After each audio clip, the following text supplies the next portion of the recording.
Kali ini gua akan bahas tentang 3 kunci kekayaan. Lu dengerin gua ya, dalam 1 tahun ke depan kalau lu dengerin video gua baik-baik di sini, gua yakin hidup lu akan berubah. Lu pernah ngerasa nggak sih tahun baru, coba lu bayangin tahun baru itu kapan? Tahun baru itu kerasanya kayak baru kemarin, ya. Tapi sekarang itu udah mau habis Februari, udah mau ke Maret.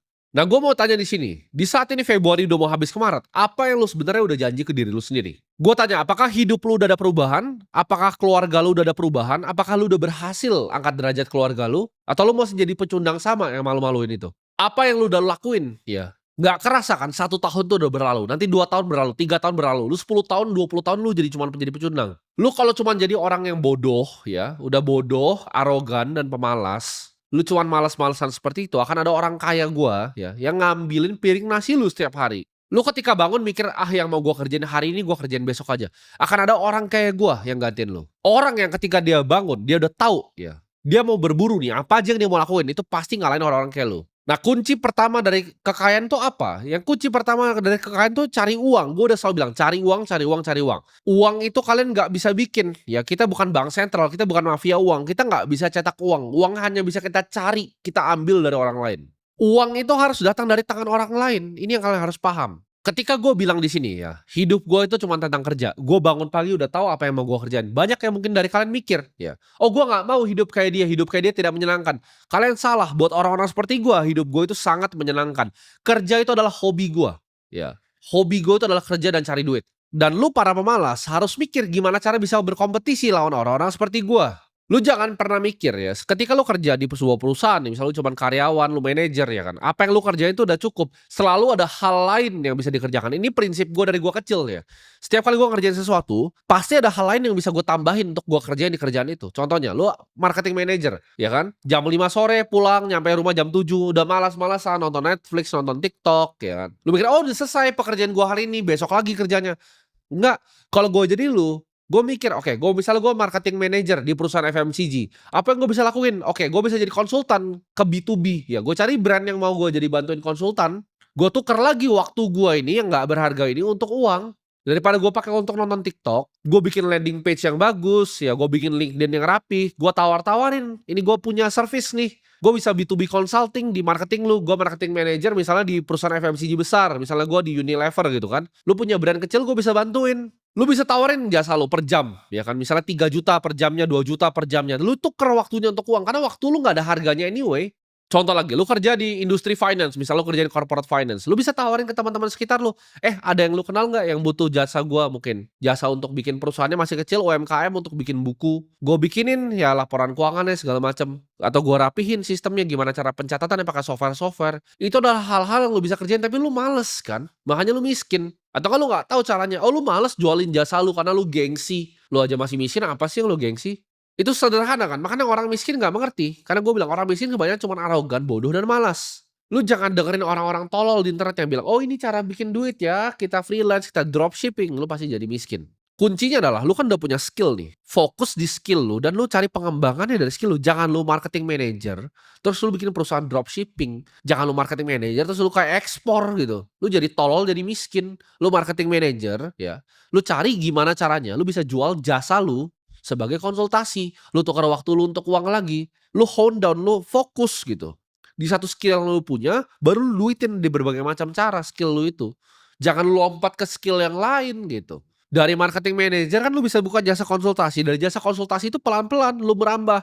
Oh, lu tambahin karyawan untuk bantuin kerjain, akhirnya jadi apa? Jadi marketing agency. Ketika uang dari marketing agency lu udah lewatin duit dari marketing manager gaji bulanan lu, ya lu bisa keluar dari pekerjaan untuk fokus full time di sini. Kunci pertama adalah selalu cari uang, selalu tukar waktu lu untuk uang. Kalau lu belum punya harta yang banyak, ya tukar terus waktunya untuk uang. Jangan ada waktu untuk santai-santai, waktu kalau tidur kalau bisa cuma 5 jam, ya 5 jam tidurnya. Lu pakai untuk build ini marketing agency lu pakai untuk build ya. Datangnya dari mana? Dari satu skill ya, yang lu hone terus-menerus setiap hari ya tanpa henti. Satu skill itu lu dalamin pertajam, pertajam, pertajam terus. Lu pelajarin lu bilang, "Oke, gue bisa bantu perusahaan lu untuk kembangin misalnya marketingnya, divisi marketing dengan menggunakan artificial intelligence. Gue bisa pakai language model." Hone terus skillnya, upgrade terus. Dari tadi cuma marketing agency biasa, konsultasi biasa, lu bilang, "Oke, gue bisa AI optimisasi, gue bisa optimisasi nih SEO lu, conversion rate lu gue bisa optimisasi, funnel lu bisa gue rapihin, gue bisa bikin landing page yang lebih efisien per kliknya." Banyak yang lu bisa kerjain gitu. Lu project manager, bantu perusahaan lain untuk rapiin workflow-nya. Oh, perusahaan lu tidak rapi nih, gua ajarin caranya pakai Notion buat bikin project management-nya, cara cara operating-nya begini segala macam, bikin sistemnya seperti ini. Banyak yang lu bisa kerjain. Intinya lu ngerti ya, apa industri yang lu kerjain dan gimana caranya lu pakai jam waktu lu lebih di luar dari kantor untuk tambahin income lu. Itu dulu. Lu kalau misalnya udah bilang, "Ah, nggak mau ah, gua males lah, gua pulang kantor, gua duduk di pantat gua aja terus sudah selesai gua pekerjaan hari ini." Ya udah, ya gua nggak masalah karena video ini kan gua bikin untuk lu mau jadi kaya, kalau mau jadi miskin ya silakan, gua nggak peduli juga. Gua nggak bikin videonya judulnya kunci 3 cara untuk jadi bahagia, enggak. Ya gua bilang 3 kunci untuk jadi kaya. Lu mau happy jangan cari gua, lu mau sehat juga jangan cari gua nggak ngerti. Tapi kalau lu mau jadi kaya, gua ngerti banget cara jadi kaya. Dan gimana caranya untuk lu bisa persisten, lu bisa fokus untuk melakukan itu, karena itu adalah sangat capek. Ini gue kasih tahu, di periode hidup lu, akan ada waktu di mana titik lu benci banget ya, dengan apa yang lu kerjain. Gue juga pernah, ya zaman dulu gue benci banget apa yang gue kerjain, tapi tetap gue kerjain ya, day after day ya. Hari demi hari gue nggak pernah skip, gue kerjainnya gue telan aja tainya gitu. Lu kira gue seneng jualan sedotan stainless? Lu kira gue sedang jual minyak rambut? Gue nggak peduli kura-kura itu mau mati, semua gue nggak peduli. Ya gue lakukan itu karena gue harus. Karena orang tua gue butuh makan. Gue selalu bilang, orang paling kaya di Cina itu yang jualan air kemasan, Nongfu Spring. Dia nggak peduli dengan air kemasan itu. Dia cuma di situ untuk bikin duit. Akan ada periode di mana rasanya hidup lu udah coba yang terbaik, tapi rasanya nggak kemana-mana. Tapi lu harus force terus, lu paksa terus gitu. Kayak roket yang mau ke atas gitu. Ketika udah ketemu resistance, ya itu akan sulit sekali. Tapi ketika udah keluar ke ruang angkasa, akan gampang. Jadi lu cuma perlu dari tanah sini keluar angkasa. Kalau jalannya mudah, semua orang akan cari jalan yang gampang ya. Gue bilang hidup ini mirip sama Squid Game. Kita ada 500-600 orang di sini, cuman satu yang menang. Tapi menang itu butuh apa? Butuh tusuk teman sendiri, butuh jorokin teman sendiri. Untuk lakuin apa yang orang lain gak mau lakuin. Ya. Ketika pulang, orang pada tidur, kita masih kerja. Hidup ini persis kayak begitu. Rewardnya akan cuma dikasih uangnya itu yang besar di atas cuma dikasih ke satu orang. Gak akan pernah dibagi ke orang banyak karena cuma satu orang yang dapat semua uangnya. Cuman orang-orang kayak gue yang dapat semua uangnya. Lu jangan mikir gitu, gue enak. Oke, gue punya duit triliunan di sini. Kalau lu punya duit 1 miliar aja enggak. Lu lihat apa yang udah gue lakukan untuk mendapat duit yang gue punya sekarang dan apa yang lu lakukan untuk cuma dapat duit kecil lu itu. Pengorbanannya beda. Lu harus punya tekad yang orang lain nggak punya gitu. Lu harus bisa melalui ya jalan-jalan yang menuju kesengsaraan gue bilang tadi. Akan ada periode lu males, akan ada periode lu capek banget gitu. Ada periode lu mau nyerah, lu main Squid Game ini lu mau ditusuk dari belakang gitu, udah ditusuk pakai garpu lu dari belakang. Tapi gak cara lu cabut garpunya lu colok lagi ke mata orangnya gitu kan, lu congkel keluar. Itu hidup. Gue nggak jamin kok, lu ngikutin jalan yang gue ambil ini ya, lu ngikutin ajaran gue ini, gue nggak jamin lu bisa jadi bahagia. Tapi gue jamin satu hal, gue jamin hidup lu berubah ya, dan lu jadi orang kaya. Dan gue kasih tahu rahasianya hidup ini ya. Dengan uang lu bisa bikin bahagia orang sekitar lu. Walaupun diri lu nggak bahagia nggak apa-apa. Tapi dengan uang tuh lu bisa bahagiain orang sekitar lu. Dan menurut gue itu adalah arti dari hidup. Ya, untuk orang lain bukan untuk diri sendiri. Untuk keluarga lu. Ya, orang tua lu bisa bahagia. Mungkin lu nggak bahagia. Karena gue bilang selalu kan, di setiap keluarga tuh selalu ada satu orang yang mungkin dia lebih nggak bahagia dibandingkan lain, tapi semuanya jadi bahagia karena dia. Jadilah orang yang seperti itu.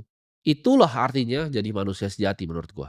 Kedua, ya, kunci pertama, cari uang. Tukar semua waktu lu untuk uang, ya itu kunci yang pertama. Kunci kedua, lu harus bisa untuk nyimpan uang. Ya jangan kebanyakan gaya. Ketika gue punya duit ratusan miliar di rekening gue baru beli supercar. Gue bukan orang yang baru 5 miliar beli mobil semiliar akan dijual lagi ke orang tolol gitu. Gue ada lihat tuh influencer saham gitu kan. Oh, dengan Porsche murahnya itu gue yakin duitnya mungkin cuma 5-6 miliar, tapi dia beli mobil misalnya 1,8 miliar. Akhirnya apa? Dijual lagi, ya di listing lagi di OLX gitu. Jangan jadi orang-orang gembel seperti itu gitu, ya. Gua itu sewa apartemen, itu bertahun-tahun sebelum gua akhirnya bisa bangun penthouse yang gua impikan. Ketika uang gua udah banyak sekali, ya, gua cuman pakai 2-3% dari harta gua untuk bangun rumah impian, gua bangun. Gua nggak uangnya misalnya 10 miliar gua beli rumah 5 miliar, enggak, gua bukan tipe orang seperti itu. Gua harus punya 10 kali bahkan 100 kali dari hartanya, baru gua beli. Jadi lu jangan baru bergaya-bergaya, ya kan, baru duit misalnya 1 miliar udah beli BMW bekas seri 3 300 juta, ya kan, buat nyari LC, jangan begitu hidupnya, ya. Misal nih lu dapat 10 juta ya gaji bulanan lu, terus lu bisa dapat tambahan tadi ada yang gue bilang tadi 5 juta. Lu simpen 70-80%, ini aturannya minimal ya, 80% dari tabungan lu tabung. Minimal itu kalau lu mau jadi orang kaya. Memang butuh pengorbanan gitu. Setiap kali lu mau beli sesuatu tunggu seminggu. Apakah bener-bener gue butuh ini atau enggak? Kalau enggak ya enggak, lu pengen beli dompet tunggu seminggu. Butuh banget enggak? Enggak gitu. Penting banget gak beli mobil baru itu? Kalau nggak penting ya beli mobil bekas. Penting banget gak beli rumah itu? Kalau nggak penting banget ya sewa apartemen. Nah itu kunci kedua ya. Lu harus bisa untuk ngatur uang lu harus bisa hemat ngatur uang lu, ya. Jangan jadi orang kebanyakan gaya. Kunci ketiga adalah lu bikin uang lu kerja untuk lu, simple, satu 2 3 cari uang sebanyak-banyaknya, kerja keras sebanyak-banyaknya, 2 tabung sebanyak-banyaknya, 3 bikin uang lu kerja. Kerjanya di mana uangnya? Gue bilang di sini, di muka bumi ini, 2025. Lu mau ngomong gua, ini orang sales Bitcoin, gua kasih tau lu orang tolol ya. Lu cari sekarang di semua language model yang bisa deep search ya. Kalau mereka itu bakal jadi artificial general intelligence, lu tanya ke mereka deh, aset apa yang lu mau pilih untuk 15% ARR. Lu mau pakai Grok 3, lu mau pakai DeepSeek R1, lu mau pakai 03, lu mau pakai Claude Sonne, semua jawabannya sama, cuman satu aset yaitu Bitcoin. Lu orang paling goblok di muka bumi ini kalau masih nggak percaya. Tidak ada investasi lain di muka bumi ini yang layak lu taruh uang lu selain cryptocurrency menurut gua. Ini adalah upside terjauh dalam generasi manusia. Ya resikonya minimal dan kalian bisa mendapatkan uang yang luar biasa besar. Lu jangan dengerin ya financial advisor yang ngajarin lu beli obligasi karena mereka semua masih naik Avanza sama Innova. Ya jadi nggak perlu didengerin. Nggak ada satu kata pun dari mulut mereka yang layak untuk kalian dengerin. Gue orang yang udah ngubah 2 juta sampai triliunan. Kalau ada orang dalam 10 tahun itu compound uangnya lebih cepat dari gue potong kuping gue sendiri. Tunjukin satu orang di Indonesia money manager yang lebih jago dari gue. Ya jawabannya nggak ada. Manfaatin kesempatan sekali seumur hidup ini. Di mana uang tuh 10 juta bisa jadi 100 juta. Di mana uang 50 juta bisa jadi 200 juta. Lu kerjanya keras banget, lu tabung keras banget. Lu bahkan tuker lagi semua waktu lu setelah pulang untuk uang. Semuanya lu belikan. Ya, strategi ini. Ini adalah era ketika minyak pertama ditemukan. Ini adalah era ketika listrik pertama ditemukan. Ya, ini era gak bakal datang 2 kali. Ya gak bakal datang lagi teman-teman. Dan ini kita sekarang hidup di mana era kripto itu ditemukan.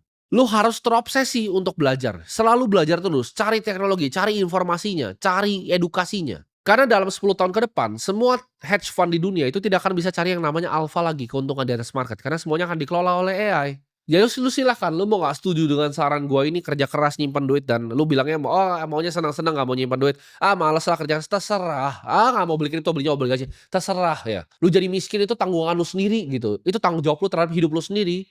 Gue gak perlu berdebat sama lu siapa yang benar gitu di sini.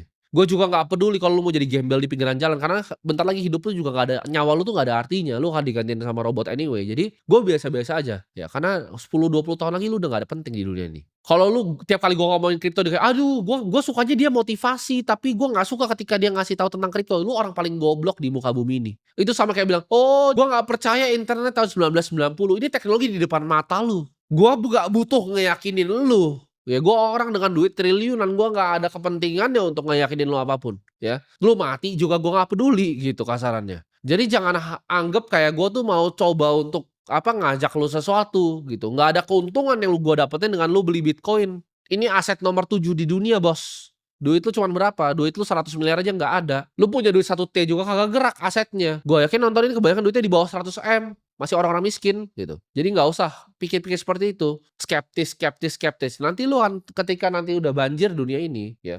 Lu cuma orang yang minta tolong gitu. Coba dulu gue dengerin Bitcoin. Tapi lu udah mati habis itu. 3 step ini lu lakuin. Gue yakin. Nggak usah jauh-jauh. 1-2 tahun ke depan aja. Hidup lu pasti berubah. Kerja sekeras mungkin. Tabung minimal 80%. Beli semua Bitcoin duit lu. Ya simple banget ya. Itu 3 kunci jadi kaya. Gue itu orang yang udah lihat masa depan seperti apa. Gue udah lihat jalannya itu akan seperti apa, dunia akan kemana, dan seperti apa. Lu mau ikutin gue boleh, mau nggak dengerin gue silahkan.